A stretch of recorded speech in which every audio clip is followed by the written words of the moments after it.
দেখুন, আপনি এবং আমি কখনোই প্রলুব্ধ হওয়া থেকে বাঁচতে পারবো না। হারাম সবসময় আমাদের সামনে আসবে, আর এটা সবসময় আমাদেরকে আহ্বান করবে। আর শাইতানু ইয়াইদুকুমুল ফাকর, শয়তান তোমাদেরকে দেউলিয়াত্বের প্রতিশ্রুতি দিবে। অন্য কথায়, যখন আপনি হালাল পথে চলবেন, শয়তান আপনাকে প্রতিশ্রুতি দিবে তুমি সুযোগ হারিয়ে ফেলছো, তুমি বঞ্চিত হচ্ছ, সবাই কত মজা করছে, তুমি অনেক মজা করতে পারতে, তুমি আরও অর্থ উপার্জন করতে পারতে, তুমি আরও ইন্দ্রিয় সুখ উপভোগ করতে পারতে। সেই সব সময় আপনার কাছে বিজ্ঞাপন দিতে থাকবে বিকল্প পণ্যের, বিকল্প পন্থার।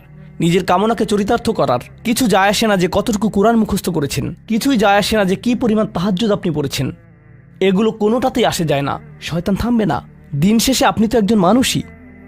দিন শেষে কামনা বাসনাগুলো আপনার মাঝে থাকবে, আর শয়তান থামবে না, সে আপনার পেছনে লেগেই থাকবে। শয়তানের একটা কৌশল আল্লাহ বর্ণনা করেছেন। তার মনস্তাত্ত্বিক কৌশলটি হলো যায়্যানা লাহুমুশ শাইতানু আমালাহুম। শয়তান তাদের কাজগুলোকে তাদের কাছে আকর্ষণীয় করে দেয়। শয়তান আপনার কাছে আসবে, আপনাকে প্রলুব্ধ করবে। তখন আপনি বলবেন, হ্যাঁ এটা খারাপ, কিন্তু আমি তো অনেক ভালো কাজও করি।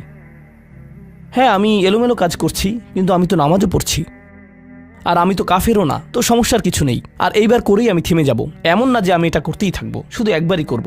এভাবে নিজেকে সব ধরনের যুক্তি দিতে থাকেন, নিজে নিজে এটাকে বৈধতা দিতে থাকেন। আপনার চিন্তায় এটা এখন আর অতটা খারাপ না। আর তারপর যখন এমন মানুষ চারপাশে থাকেন যাদেরকে বলেন যে এটা তো খারাপ, আর তারপর যখন এমন মানুষের চারপাশে থাকেন যাদেরকে বলেন যে এটা তো খারাপ, তারাও আপনাকে বলে, না ভাই কাম অন, এটা অতটা খারাপ না, থামো তো, এরকম কথা বলো না, না আল্লাহ ওইরকম না।